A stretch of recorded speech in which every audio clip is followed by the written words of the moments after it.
We've been to 13 states in the last month. We've talked with 15 pastors, and I've visited over 125, we'll call them religious centers or organizations.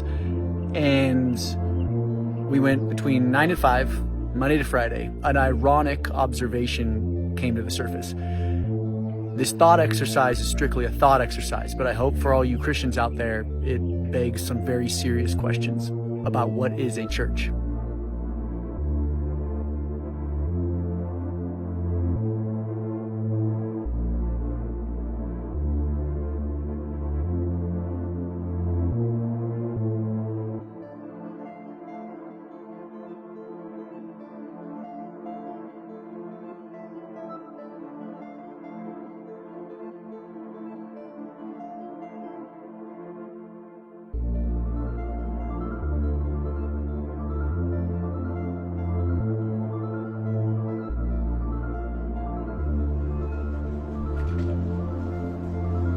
This one's open.